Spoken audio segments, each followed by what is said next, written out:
ஜெய் சாயிராம். நாம் தேடிக்கொண்டிருக்கும் ஒன்றை அடைவதற்கு நமக்கு தேவையான ஆற்றலை நாம் வேறு எங்கெங்கோ தேடிக்கொண்டிருக்கிறோம் என்பதை முதலில் தெரிந்து கொள்ளலாம். அது நமக்குள்ளேதான் இருக்கிறது, நமக்குள்ளேதான் இருக்கிறது அனைத்துமே. ஜெய் சாயிரம், ஜெய் ஜெய் சாயிரம். நம்ம சாயன்பர்கள் எல்லாரும் எப்படி இருக்கீங்க? எல்லாரும் நல்லா இருப்போம். ஓம் சாயிரம்.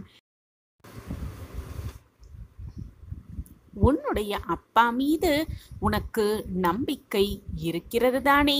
அப்படி என்றால் இதை நீ கேட்டேதான் ஆக வேண்டும். கேட்டுப்பார், எல்லாமே உனக்கு நல்ல விதமாகவே தெரியும்.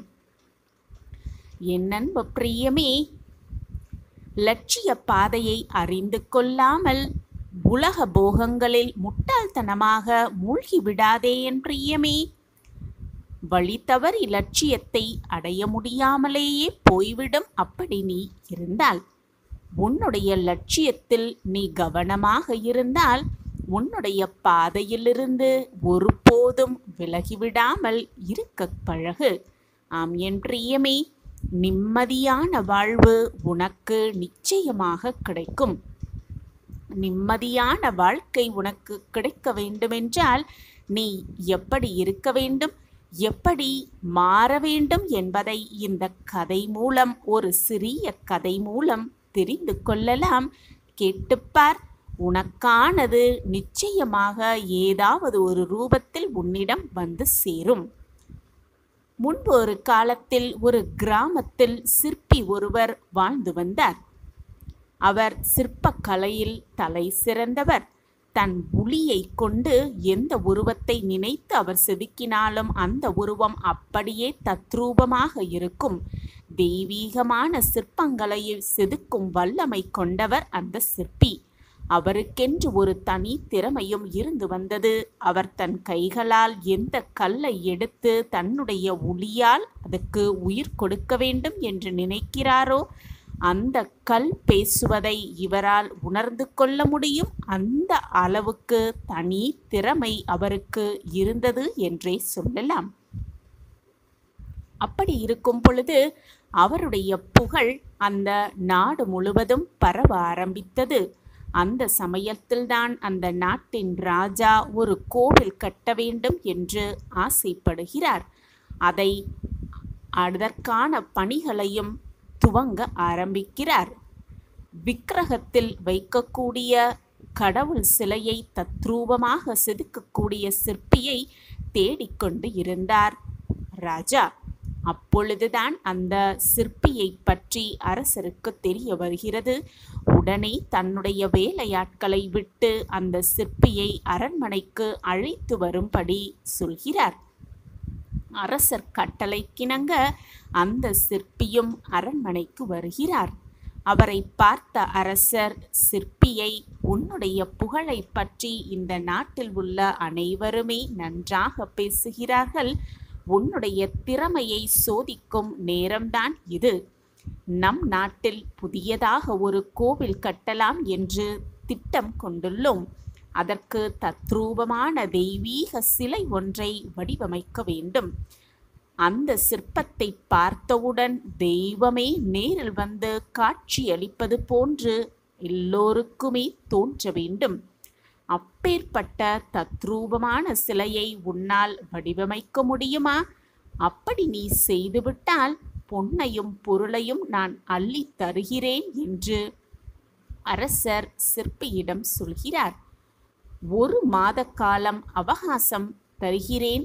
அதற்கு அந்த தெய்வீகமான சிலையை செய்து முடிக்க வேண்டும் என்று சொல்கிறார் அரசர். அதை கேட்ட சிற்பியோ அரசரை பார்த்து, அரசே, நீங்கள் கூறியது போல நான் ஒரு சிறந்த சிற்பியா என்பது எனக்கு தெரியாது. ஆனால் சிற்பத்தை என்னால் வடிவமைக்க முடியும். அந்த சிற்பத்துக்கு உயிரையும் என்னால் கொடுக்க முடியும். அனைத்தும் தெய்வம் அருளியது எனக்கு.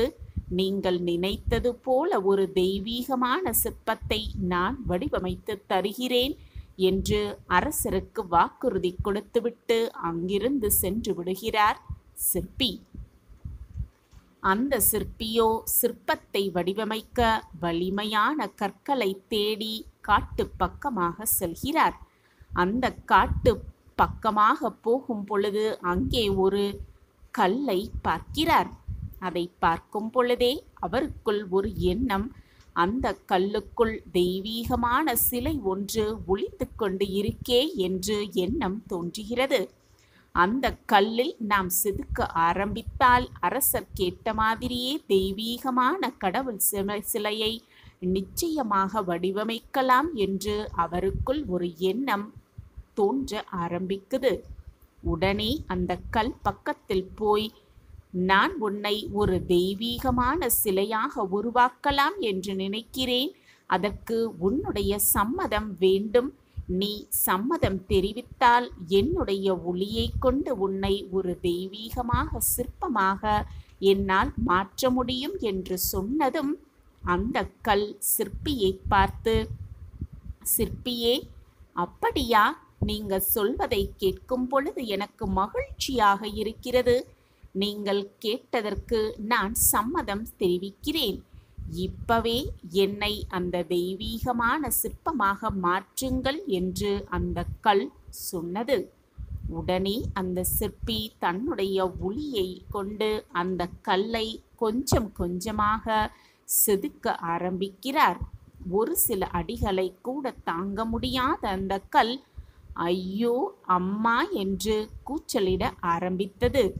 சிற்பியே, என்னை ஒரு கடவுள் சிலையாக செதுக்குகிறேன் என்று சொல்லிவிட்டு இப்படி அடித்து கொடுமைப்படுத்துகிறீர்களே, என்னால் வலி தாங்கவே முடியவில்லை என்று சொல்லி அழ ஆரம்பித்தது அந்த கல். உடனே அந்த சிற்பி கல்லை பார்த்து, சிறிது நேரம் உன்னுடைய வலியை பொறுத்துக்கொள். நீ மட்டும் அப்படி பொறுத்து கொண்டால் உனக்குள் இருக்கும் கடவுள் சிலையை என்னால் வெளிக்கொண்டு வர முடியும். பிறகு உன்னை எல்லோருமே தெய்வமாக வணங்குவார்கள் என்று சொல்கிறார். ஆனால் அந்த கல்லோ, என்னால் நிச்சயமாக இந்த வலியை தாங்கவே முடியாது. என்னை விட்டுவிடு. நான் கடைசி வரைக்கும் இப்படி கல்லாகவே இருந்துவிட்டு போகிறேன். எனக்குள் இருந்து எதையும் நீ வெளிக்கொண்டு வரவேண்டாம் என்று கடுமையாக சொன்னது. பிறகு அந்த சிற்பியும் இதற்கு மேல் அந்த கல்லிடம் பேசி பிரயோஜனம் இல்லை என்று நினைத்து அந்த கல்லை அப்படியே விட்டுவிட்டு அங்கிருந்து கிளம்பி விடுகிறார். அப்பொழுது அந்த சிற்பியை யாரோ கூப்பிடுறது போல ஒரு எண்ணம் அவருக்குள் தோன்றுகிறது. உடனே அங்கேயும் இங்கேயும் சுற்றி பார்க்கிறார். அப்பொழுதுதான் ஒரு கல் அந்த சிற்பியை பார்த்து கூப்பிடுறது என்பதை அவர் புரிந்து கொண்டார். சிற்பி கல்லிடம் போய், கல்லே, உனக்கு என்ன வேண்டும்? எதற்காக என்னை கூப்பிடுகிறாய் என்று கேட்கிறார். உடனே அந்த கல் சொன்னது, சிற்பியே, இவ்வளவு நேரம் அந்த கல்லிடம் பேசிக்கொண்டிருந்ததை நான் கேட்டுக்கொண்டுதான் இருந்தேன். நீங்கள் சொன்னதை கேட்டதும் எனக்கும் ஆசை வந்துவிட்டது. நீங்கள் என்ன வேண்டுமானாலும் என்னை செய்து கொள்ளலாம். என்னை இறைவனின் சிற்பத்தை செய்வதற்கு பயன்படுத்தி கொள்ளுங்கள். நானும் பழமையான நேர்த்தியான கல்தான். என்னுடைய போராத காலம் இப்படி கல்லாக மாட்டியிருக்கிறேன். உங்கள் ஒளியை கொண்டு என்னை செதுக்கி பாருங்கள். தெய்வீகமான சிலையாக மாற்ற முடியவில்லை என்றால் என்னை விட்டு விடுங்கள் என்று அந்த கல் சொன்னது. உடனே சிற்பி அந்த கல்லை பார்த்து சொல்கிறார், கல்லே, நானும் ஒரு தெய்வத்தின் சிற்பத்தை செதுக்க வேண்டும். அந்த சிற்பத்தை செதுக்கணும் என்றால் அந்த கல்லுக்கு ஒரு தெய்வீக தன்மை இருக்க வேண்டும். ஆனால் நீ இப்படி குப்பைகளுக்கு நடுவில் இருக்கிறாய். உனக்குள் எப்படி தெய்வீக தன்மை இருக்க முடியும் என்று கேட்கிறார். ஆனாலும் அந்த கல் சிற்பியை பார்த்து, சிற்பியே, நீங்கள் சொல்கிற அனைத்தையும் நான் ஏற்றுக்கொள்கிறேன். ஆனால் என்னுடைய வெளி தோற்றத்தை மட்டும் வைத்து என்னை எடை போடாதீர்கள். குப்பை மேட்டில் கோபுரம் அமையலாம் என்று சொல்வார்கள். ஒரே ஒரு முறை முயற்சி செய்து பாருங்கள். உங்கள் ஒளியை கொண்டு என்னை செதுக்க ஆரம்பிங்கள். நிச்சயமாக தெய்வீக தன்மையை நீங்கள் உணருவீர்கள் என்று மன்றாடி கேட்டது அந்த கல். அந்த சிற்பியும் அந்த கல் பேசினதை கேட்டு மனம் மாறி, கல் இவ்வளவு சொன்னதற்கு பிறகு முயற்சி செய்து பார்க்கலாம் என்று மனதிற்குள் நினைத்தபடியே அந்த கல்லை பார்த்து, நீ சொன்ன மாதிரி நான் உன்னை செதுக்க ஆரம்பிக்கிறேன் என்று. உன்னை செதுக்க ஆரம்பித்தால் சில நாட்களோ சில வாரங்களோ கூட ஆகலாம். அதுவரைக்கும் என்னுடைய ஒளியை கொண்டு உன்னை பல முறை அடிக்க நேரிடும். அந்த வலிகள் அனைத்தையும் பொறுத்து கொள்ள முடியுமா என்று கேட்டார். உடனே அந்த கல் மகிழ்ச்சியோடு சிற்பியை பார்த்து, நீங்கள் எவ்வளவு அடித்தாலும் அத்தனை வலிகளையும் என்னால் தாங்கிக் கொள்ள முடியும் என்று சொன்ன பிறகு சிற்பி தன்னுடைய ஒளியை கொண்டு அந்த கல்லை செதுக்க ஆரம்பிக்கிறார். அந்த கல்லை கொஞ்சம் செதுக்கினதுமே அந்த கல்லினுடைய அற்புதத்தை உணர ஆரம்பிக்கிறார். இவ்வளவு அருமையான கல் இப்படி குப்பை மேட்டிற்கு நடுவில் இருக்கிறதே, அந்த கல்லுக்குள் இப்படிப்பட்ட தெய்வீக தன்மை என்று ஆச்சரியத்தோடவே தன்னுடைய வேலையை தொடர ஆரம்பிக்கிறார். 10 நாட்களுக்கு மேல் கஷ்டப்பட்டு அந்த கல்லை ஒரு தெய்வீகமான கடவுள் சிலையாக மாற்றுகிறார். அந்த கடவுள் சிலை பார்ப்பதற்கே தெய்வீகமாக இருந்தது. இறைவனே நேரில் வந்து அருள் பாகிக்கிற மாதிரி இருந்தது அந்த சிலை. சிலையை பார்த்த சிற்பிக்கே ஆச்சரியம். நாம் செய்த சிற்பங்களிலேயே இதுதான் சிறந்த சிற்பம் என்ற எண்ணமும் அவருக்குள் தோன்றியது. உடனே அந்த சிற்பி தன்னுடைய சிற்பத்தோடு மன்னரை சந்திப்பதற்காக செல்கிறார். அந்த கடவுளின் சிலையை பார்த்த அரசரோ மனம் பூரித்தபடி மகிழ்ச்சியோடு அந்த கடவுள் சிலையை வணங்கி நிற்கிறார். பிறகு அந்த சிற்பியை பார்த்து, சிற்பியே, இவ்வளவு தத்ரூபமான சிலையை எப்படி செய்கிறீர்கள்? சாட்சாத் அந்த கடவுளே நேரில் வந்து நிற்பது போல இருக்கிறதே என்று மனமாற பாராட்டுகிறார். கோவில் கட்டப்பட்டு அந்த சிலையும் கர்ப்ப கிரகத்துக்குள் வைக்கப்படுகிறது. அந்த சிற்பத்தை பார்ப்பதற்கே அந்த ஊர் மக்கள் எல்லோரும் தினம்தோறும் வர ஆரம்பித்தார்கள். அதை கண்ட அந்த சிலைக்கு ஏகப்பட்ட சந்தோஷம். தன்னை இவ்வளவு அழகாக வடிவமைத்த சிற்பியை பார்த்து அந்த சிலை, சிற்பியே, எனக்குள் இருக்கக்கூடிய தெய்வீக தன்மையை அழகாக வெளிக்கொண்டு வந்திருக்கிறாய். குப்பை மேட்டுக்குள் இருந்த என்னை கோபுரத்தின் நடுவில் உட்கார வைத்திருக்கிறீர்கள் என்று சொல்லி சந்தோஷப்பட்டது. அந்த சிற்பிக்கும் அப்பொழுதுதான் ஒரு விஷயம் புரிய வருகிறது. மனதில் வைராக்கியம் இருந்தால் குப்பை மேடும் கோபுரமாகும். அப்பொழுதுதான் அந்த சிற்பியை வெளியிலிருந்து யாரோ கூப்பிடுகிற மாதிரி ஒரு சத்தம் எழுந்தது. அங்கேயும் இங்கேயும் சுற்றி பார்க்கிறார். கருவறைக்கு ஏறி செல்லும் வழியில் இருந்த படிக்கட்டுகளிலிருந்து ஒரு கல் சிற்பியை பார்த்து கூப்பிட்டது. தெரிந்ததும் அந்த சிற்பி அந்த கல்லிடம் போய், கல்லே, நீ யார்? எதற்காக என்னை கூப்பிடுகிறாய் என்று கேட்டது. அந்த கல் அழ ஆரம்பித்தது. சிற்பியே, நான் யார் என்று உனக்கு தெரியவில்லையா? முதல் முறையாக தெய்வீகமான சிலையை செதுக்க வேண்டும் என்று ஒரு கல்லை தேர்வு செய்வீர்களே, அது நான் தான்.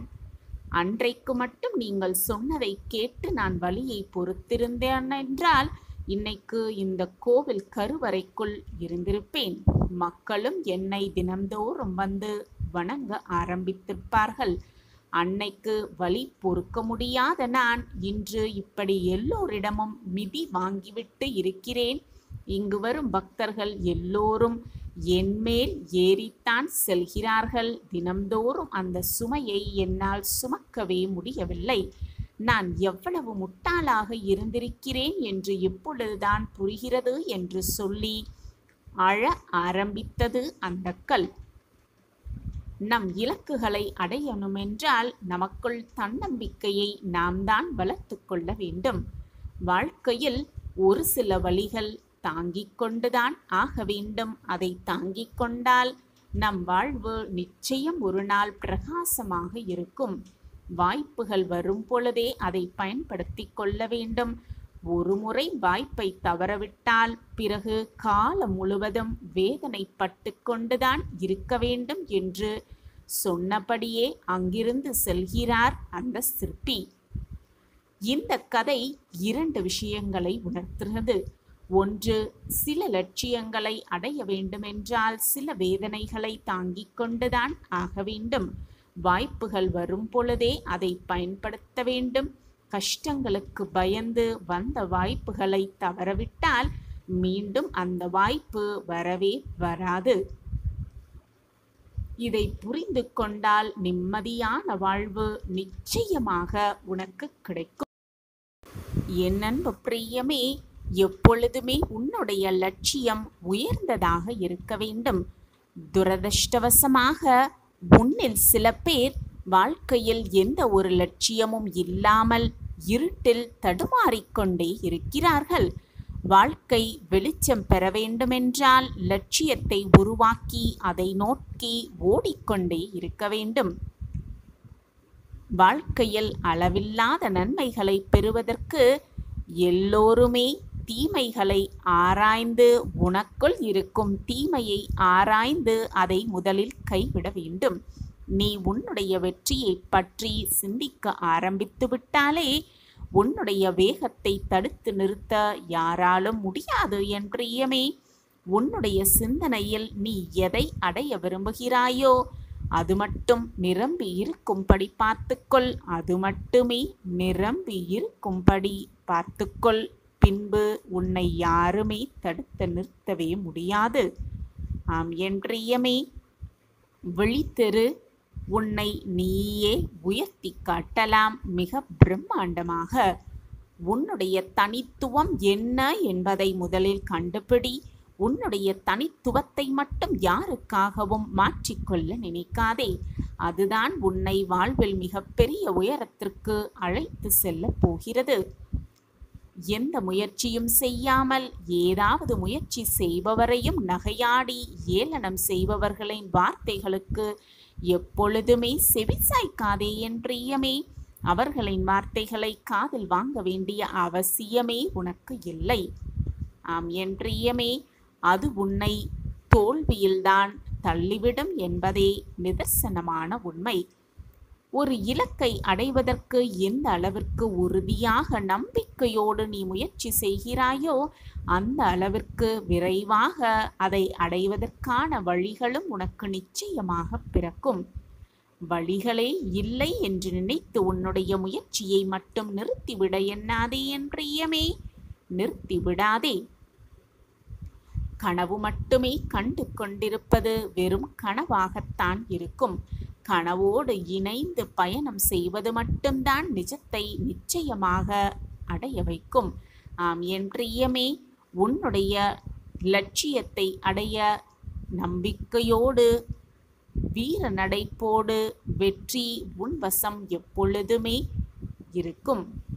என் அன்பு பிரியமே, உன்னுடைய வாழ்க்கையில் நிகழ்காலத்தை சிறந்ததை மட்டுமே தேர்வு செய்ய கற்றுக்கொள். உன்னுடைய எதிர்காலம் உன்னை போலவே மிக மிக அழகானதாக மாறிவிடும். ஆம் என் பிரியமே, அழகானதாக மாறிவிடும். எது ஒன்றையும் செய்து முடிக்கும் வரை இதை செய்யவே முடியாது என்று நினைக்கத்தான் தோன்றும் என்பது போலத்தான் தோன்றும். இதுவரை நிகழ்த்தப்பட்ட மிகப்பெரிய சாதனைகள் அனைத்துமே நம்பிக்கையாலும் கனவுகளாலும் தொடங்கப்பட்டதுதான் என்பதை புரிந்து கொள். உன் நம்பிக்கை உறுதியாக இருந்தால் உனக்கு வெற்றியும் உறுதியான ஒன்றுதான். ஆம் என் பிரியமே, இறை நம்பிக்கையும் நிச்சயமாக தேவை. வாழ்க்கையில் முன்னேற இறை நம்பிக்கையை விட தன்னம்பிக்கை அதிகம் தேவை என்பதை புரிந்து நடந்து கொள். உன்னுடைய முயற்சி என்னும் ஏணியை சிறிய கூரையின் மீது போடாமல் அந்த ஏணியை வானத்தில் போட கற்றுக்கொள் என் பிரியமே. மிகப்பெரிய வெற்றிகள் நிச்சயமாக உன் கையில் வந்தே தீரும். உன்னுடைய முயற்சிகளை துவங்கும் பொழுதே பயத்தை உன்னிலிருந்து அகற்றிவிடு. இல்லையென்றால் உன்னுடைய பயமே உன்னுடைய ஒவ்வொரு முயற்சியையும் கொன்றுவிடும் என்பதுதான் நிச்சயமான உண்மை. உன்னுடைய வாழ்வு சுவாரஸ்யமாக இருக்க வேண்டும் என்பதற்காக, சுவாரஸ்யமாகவே இருக்க வேண்டும் என்பதற்காக சிலவற்றை காலம் கொடுத்தும் சிலவற்றை திடீரென்று காலம் பறித்தும் கொள்கிறது. எது கிடைத்தாலும் எது பறிபோனாலும் எதற்கும் கவலைப்படாமல் அனைத்தையும் கடந்து சென்று கொண்டே இரு. அசைக்கவே முடியாத மன உறுதி மட்டும் அனைத்தையும் சாத்தியப்படுத்துகிறது என்பதை மனதில் தீர்க்கமாக பதிய வைத்துக்கொள். வாய்ப்புகள் வரும் பொழுது அதை சரியாக பயன்படுத்திக்கொள். சரியாக பயன்படுத்த தெரிந்தவர்கள் வாழ்க்கையில் நிச்சயமாக வெற்றி பெறலாம், பிரம்மாண்டமாக. உனக்கான வாய்ப்புகளை நீயே உருவாக்கி கொள்ள நீ புரிந்து கொண்டால் வாழ்க்கையே உன்னால் ஜெயித்து காட்ட முடியும். ஆசைகளை முதலில் குறைத்து கொள்ளலாம். குறைத்து கொள்ள முயற்சியாவது எடுக்கலாம். நேற்று கவலை, இன்று வேதனை, நாளை சந்தோஷம் என்று வாழ்வு நகர்ந்து கொண்டுதான் இருக்கும். கவலையே வேண்டாம், எல்லாம் ஒரு நாள் நிச்சயமாக மாறும். மாற்றம் ஒன்றே மாறாதது. நம்மிடம் இருக்கும் கஷ்டத்தையும் போராட்டமான வாழ்வையும் நிச்சயமாக இறைவன் அறிவார். இறைவன் அறிந்து கொண்டுதான் இருப்பார். ஆனால் அந்த மாற்றம் நம் வாழ்வில் நிகழ சிறிது கால தாமதம் ஏற்படத்தானே செய்யும். அதுவரை பொறுமையாக காத்திருக்கலாம். இந்த உலகத்தில் நிலையாக இருப்ப போவது இறைவன் ஒருவர் மட்டுமே. எனவே உறுதியாக இறைவனை தேடலாம், உறுதியாக இறைவனை சரணடையலாம். நம் கஷ்டங்களும் போராட்டங்களும் சர்வ நிச்சயமாக மாறும் என்ற நம்பிக்கையோடு சரணடையலாம். இறைவா, கடவுளே, என்னை படைத்தவனே, என் வாழ்க்கையில் மட்டும் ஏன் இவ்வளவு சோதனைகளும் போராட்டங்களும் என்று மட்டும் சொல்லாமல் இருக்கலாம். அப்படி சொன்னால் நம் வாழ்வே கஷ்டமாகிவிடும். நம் மனதிலும் நம் வாயிலிருந்தும் வரும் எண்ணங்களும் சொற்களும் தான் நம் வாழ்வையை தீர்மானிக்கும் மிக பெரிய ஒரு ஆயுதமாகவே இருக்கும். எது நடந்தாலும், நம்மை சுற்றி என்னதான் நிகழ்ந்தாலும், இறைவா, கடவுளே, என்னை படைத்தவனே, நான் நன்றாக இருக்கிறேன் என்று சொல்லி பார்த்தால் நாம் நிச்சயமாக நன்றாக வாழலாம், நன்றாகத்தான் வாழ்வோம். நம்மை சுற்றி இருப்பவர்கள் அனைவருக்கும் கஷ்டங்களும் கவலைகளும் இருக்கத்தான் செய்யும். அவர்களின் கஷ்டங்களையும் வேதனைகளையும் போராட்டமான வாழ்க்கையையும் பார்த்து நாம் நம்பிக்கை என்னும் ஊற்றத்தை நம் மனதில் வளர்த்து கொண்டே இருக்க வேண்டும். அந்த எண்ணமே நம் வாழ்க்கையில் பல மாற்றங்களை உண்டு பண்ணும். அதிகமான சோதனைகளும் போராட்டமான சூழ்நிலைகளும் வரும் பொழுது, இறைவா, கடவுளே, என்னை படைத்தவனே, அனைத்திற்கும் காரணக்கர்த்தா தாங்கள்தான் என்று அனைத்தையும் அந்த இறைவனிடம் விட்டு பார்க்கலாம். உறுதியாக கவலைகள் தீரும். முயன்றுதான் பார்க்கலாமே. மற்றவர்களுக்கு அதிகமாக செல்வம் இருக்கிறது, அதனால்தான் மற்றவர்கள் எல்லாம் ஆனந்தமாகவும் மகிழ்ச்சிகரமாகவும் வாழ்கிறார்கள் என்று மட்டும் சிந்திக்க வேண்டாம். பணம் இருந்தால் மட்டும் சந்தோஷம் வந்துவிடாது. இந்த உலகத்தில் அனைவருக்கும் கஷ்டங்களும் போராட்டமான சூழ்நிலைகளும் இருந்து கொண்டுதான் இருக்கிறது. நிம்மதியும் சந்தோஷமும் ஆனந்தமும் செல்வத்தால் மட்டும் வந்துவிடாது. இந்த உலகம் என்றும் நாடக மேடையில் அனைவருமே நம் அருகிலும் நம் கூடவே நடிக்க வந்தவர்கள்தான் என்பதை மறந்துவிடக் கூடாது. எல்லோருமே ஒரு நாள் செல்லத்தான் வேண்டும். எனவே உறவுகளாலும் சுற்றி இருப்பவர்களாலும் வரும் கஷ்டத்தை மறக்கலாம், முடிந்தால் மன்னிக்கவும் செய்யலாம். நாம் வேண்டும் பொழுது இறைவன் வரவில்லை என்றால், இறைவன் என் பிரார்த்தனைக்கு செவி கொடுக்கவில்லை, என்னை காப்பாற்ற வரவில்லை என்று தவறாக நினைக்க வேண்டாம். நம்மை விட அதிகமாக கஷ்டத்தை அனுபவித்துக் கொண்டிருப்பவர்களை கவனித்து கொண்டிருக்கிறார், உதவிகளை செய்து கொண்டிருக்கிறாய் என்று மாற்றி யோசிக்கலாம். நமக்கான நேரம், நமக்கான காலம் வரும் வரை அந்த இறைவனே நமக்கான உதவியை செய்வார் என்று நம்பிக்கையோடு நம்பலாம். இப்பொழுது இந்த நொடி நாம் என்ன மனநிலையில் இருக்கிறோமோ அது நிச்சயமாக நம்மிடமே நீடிக்கவும் செய்யாது, நீடிக்கவும் முடியாது. நாளை இதே நேரம் இதே நொடி நாம் வேறு மனநிலையில்தான் இருப்போம். மாற்றங்கள் மனநிலையிலும் மாறிக்கொண்டுதான் இருக்கும். அப்படி இருக்கும் பொழுது ஏன் கவலையை சுமந்து கொண்டே இருக்க வேண்டும்? சந்தோஷமாக இருக்கலாம். நமக்கான வாழ்க்கையில் நமக்கான மாற்றங்கள் வரும் என்ற நிம்மதியோடு, மன அமைதியோடு எப்பொழுதும் சந்தோஷமாகவே இருக்கலாம்.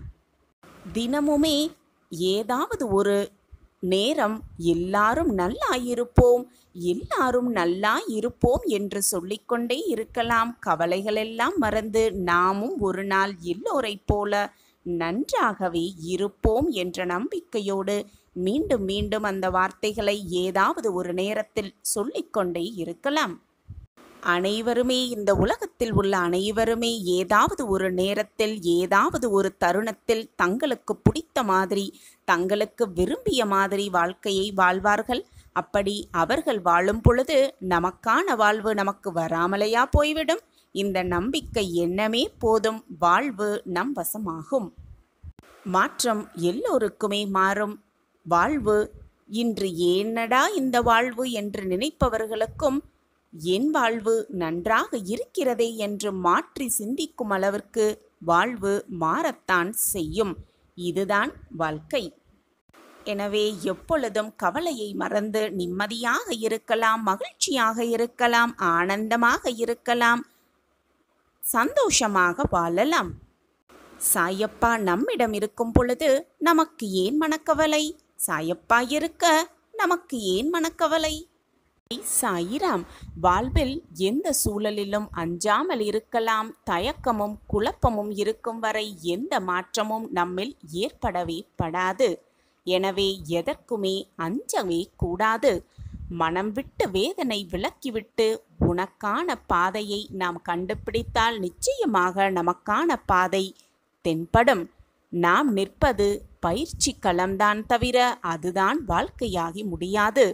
கற்றுக்கொள்ள வேண்டும் என்று முடிவெடுத்துவிட்டால், அந்த முடிவை எடுத்துவிட்டால் பின்பு எல்லாமே இங்கு பாடம்தான். எத்தனை வருடங்கள் வாழ்ந்தோம் என்பதை வயதை கொண்டே கணக்கிடாதே. நாம் எப்படி வாழ்ந்தோம் என்று கணக்கிட்டு பார்த்தால், யோசித்து பார்த்தால் நாம் இன்னும் வாழவே இல்லை என்பதுதான் புரியும். எதையாவது நினைத்து கொண்டு நிம்மதியை இழந்துவிட்டு கவலையோடே வாழ்க்கையை கழித்து கொண்டிருந்தோம் என்பது அப்பொழுதுதான் புரியும். நமக்கும் நம் வாழ்விற்குமான அர்த்தங்களை தேடிக்கொண்டே இருக்க வேண்டும். பிடிக்காததை செய்து நல்லவன் நல்லவன் என்று பெயரெடுப்பதை விட, மனதிற்கு பிடித்த நல்லதை செய்து கெட்டவன் என்று பெயர் எடுத்தாலும் தவறே இல்லை. வேதனையும் போராட்டமும் நிறைந்த வாழ்வில் காயங்களும் வலிகளும் மட்டுமே நம்மிடம் இருக்கிறதே என்று வருந்த வேண்டாம். அந்த காயங்களும் வலிகளுமே நம்மை வளர்க்கும் என்ற நம்பிக்கையோடு வாழலாம். நம் வாழ்வை நம் கட்டுப்பாட்டுக்குள் நாம் கொண்டு வர வேண்டும். யாரையும் பகைக்காமல் வாழலாம், பழிக்காமல் வாழலாம். நல்லவர்கள் சாபம் விட்டால் அது நிச்சயமாக பலிக்கும் என்று தீர்க்கமாக நம்பலாம். ஆனால் சாபம் விடுவிப்பவர்கள் நல்லவர்களாக இருக்க மாட்டார்கள் என்பதையும் தீர்க்கமாக நம்பலாம். நகர்வது வாழும், நிற்பது வீழும். இதுதான் இந்த பிரபஞ்சத்தின் விதியும் கூட. என்ன ஆனாலும் நகர்ந்து கொண்டே இருக்கலாம், போராடிக்கொண்டே இருக்கலாம். வாழ்க்கையில் மிக பிரம்மாண்ட வளர்ச்சியை நிச்சயமாக அடைந்தே தீரலாம். எந்த நிலையானாலும் வாழ்க்கை இனிமையாகவே இருக்கும். அந்த வாழ்வு வாழ்வதற்கே அன்றி வீழ்வதற்கு அல்ல. கவலைகளுக்கு இடம் கொடுக்காமல் சாயப்பா நம்மோடு இருக்கிறார் என்ற நம்பிக்கையோடு செயல்படலாம். நமக்கான ஆச்சரியத்தை உண்டு பண்ணுவார், நமக்கான அற்புதத்தை நம் வாழ்க்கையில் நிகழ்த்துவார் என்ற நம்பிக்கையோடு செயல்படலாம். வெற்றி நிச்சயம். சாயப்பா இருக்க நமக்கு ஏன் மனக்கவலை? அடுத்தடுத்து அற்புதத்தை காட்ட தயாராகவே நான் இருக்கிறேன். தேடி வந்த அதிர்ஷ்டத்தை தொலைத்து விடாமல் நம்பிக்கையோடு முழுவதுமாக கீழ் உன் வாழ்வில் பல அற்புதத்தை நிகழ்த்த நான் திட்டத்தை தீட்டியிருக்கிறேன்.